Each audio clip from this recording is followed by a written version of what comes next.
My Innis College home was at the MacDonald Mowat building, and I understand that Sir John A. Macdonald lived there for a while, and some students even said they saw his ghost walking through the second floor of it. And I mean, I know the building's still there today, and it still has a very beautiful, grand structure to it. But let me tell you, in the days when I was a student at Innis College, once you walked through the grandeur of the front door, it was another world. And we used to have our film classes there, and we would watch. They would set up a 16mm projector in the middle of the old dining room, and we would all loll about on mismatched furniture, some of us on the shabby green carpet on the floor, and we would be exposed to films from all over the world. And we would have political discussions, and we would have cultural discussions, and there was such a beautiful exchange of ideas and thoughts, and just an explosion of creative conversation that happened on that shabby carpet in Innis College in the MacDonald Mowat building. I think what makes Innis College so special is that it meets the needs of so many individual students, and they can feel comfortable at home and feel this is a place where they can share ideas and thoughts and know that other people will listen. One of the greatest memories I had of Innis College centers around 8 words. And it was May 1965. My father had just passed away 2 years prior, and I wasn't too clear about my future. So I made an appointment for a Friday 4 o'clock meeting with Professor Pesant, who was the registrar, and I expected to go in and have him explain to me what my future should be. So I walked into the interview, sat down in front of Jeffrey Pesant. He looked at me and he said, "Bud, I cannot help you with your indecisions." And after that, the interview was over. I left that interview, I was upset, I was angry, and I was disappointed. But as I reflected on those 8 words over a period of time, I realized that they were very, very true. And I took those words to heart. And because of those 8 words, I finally graduated 3 more times with more university degrees. I found a wonderful profession that I work with. I have a wife and 3 wonderful daughters who are well educated and very socially conscious.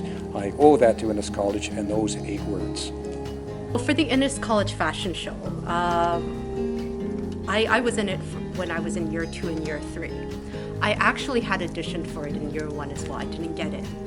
And I didn't know why at that time, but you know, it was disappointing. And then when I tried again in year 2 and year 3, I got in. And then the organizers actually said, "Rita," they're like, "we remember you from last year." They're like, "Yeah, we really liked you, but when you were doing the walk, you wouldn't even look up." And they're like, "So we couldn't use you because you just didn't look confident enough." But they're like, "But now you look really confident. So good job." And I was like, oh. But it actually struck me because it made me realize that in that 1 year at Innis, I had gained confidence, right? I had actually entered Innis at that time really shy.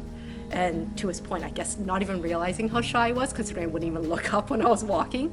But over the course of a year, I was able to really gain confidence and really find myself, and therefore be able to, you know, really come into my own, I guess is the best way to put it. Yeah, it was a really fond memory, and it really was impactful, even in ways that I didn't even know. Coming to U of T was honestly a very overwhelming experience for me, but I felt like Innis was an opportunity for me to, well, gave me the opportunity to be who I wanted to be when I wanted to be it. It was a home away from home for me, and it kind of made the entire experience so much more easier for me, a lot more easier to adjust and feel welcome and more authentic to myself. I went to Innis College about 100 years ago, but actually 44 years ago. Summer of '79 was when I first came to Innis. And I first heard about Innis from some folks in Aurelia. Local kids were down at Innis, and what they said about U of T was it was the best food on the campus at Innis College, the pub. So that was enough of a reason for me to come to to Innis. What really stays with me to this day is the incredible breadth and beauty and caring of all of the folks at Vlad. I mean, there would be people that I haven't seen in years, but you run into them serendipitously or you reach out for whatever reason, and it's like no time has passed. And as they say, it's 40 plus years. And there's that bond of connection, of community, and shared experience that, you know, I get goose pimples just thinking about the fact that we had shared hours and hours of our lives together. And you can't buy that. It's not going to be on a phone. It's not going to be spending 6 weeks on a tour. It's your life for a year or two minimum. Those experiences and the commonality stays with you. Definitely like this second floor of the old, charming but a little bit crusty house.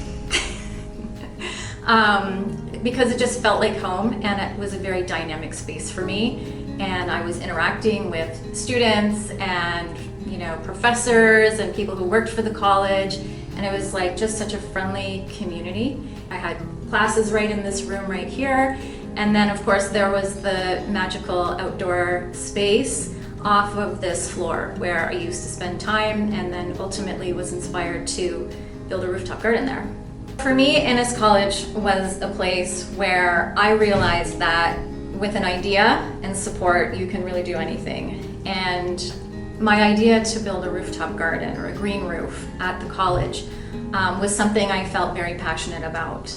And the support that I got from the college was really remarkable. At every layer of the community in this college, nobody put up roadblocks and said, but no. They said, it's not going to be easy, but here's my advice on how to keep moving forward, and you have our support as long as you can get to the finish line. And I mean, that was really monumental for me, because I realized that you can take your passions and you can turn them into something. My favorite Innis shared experience was opening day of the first ever Toronto Blue Jays baseball game. On a snow-filled afternoon of April 7th, 1977, the front conversation pit of Innis was packed around a pathetic black and white TV set with bunny ears watching the game, but there was no sound. No sound. We were sitting there watching this incredibly historic first Major League Baseball game with no sound. In black and white, with fuzzy lines. Was it the TV or the snow or both? After about 10 minutes of this ridiculousness, I went into the student office next to the conversation pit and turned on the radio to the game. Finally, sound! I turned up the radio full blast so that we could hear it in the pit. So we all watched the rest of the game with Doug Alt's 2 home runs, watching the fuzzy black and white TV in the pit, and listening to it on the radio from the next room. There are no photos of this, but there were many Innisites there, including Principal Bill Sable. What I hope for in the future of Innis, and with a new Innis Capital Project, is to build a place that will enhance shared experiences. My hope is that a bigger, better, well-equipped home for Innis College will enable future Innis students to have a hub to gather, meet new people from around the world, study hard, and develop lifelong relationships and memories, just like the first Toronto Blue Jays baseball game we watched at Innis. Oh yes! Final score, Toronto Blue Jays 9, Chicago White Sox 5. Yay! I couldn't be more excited about the new student center that's being built at the back. And I love it for a lot of reasons, because Innis has always been so focused on the student first, curriculum second. It's all about the student experience. I also love it because the students in Innis have invested in this project and they're paying it forward. And what a testament that is to their belief in Innis and the kind of education that one gets there. So I feel that even though the building has changed from where I studied there, the whole joy of individual expression and exchange of ideas is still what really makes Innis tick at its heart, and it hasn't lost its heart. In fact, the heart's just growing bigger all the time. Definitely think that the Renewal and Expansion project can go a long way into continuing to build upon the Innis community.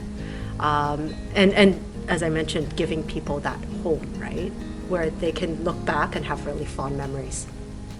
I think just having a dedicated space where students can feel at home, where students can feel like they have a community that kind of relates to them, is a great way for them to also just build, their own self-confidence, build their own community, build their own, support networks within the university environment. It's that sense of community, that sense of space where people can come and chill for half a day, or they need a break from running around. And I think everything you can do to increase the community and joining together is a wonderful thing. So 100% behind that. Giving this place that is so special and creates this warm sense of belonging and innovation and inspiration for everyone, but it's bursting at the seams because this golden nugget that we have here at Innis College in the community has grown as it should, and we just need to create more space for the community to thrive,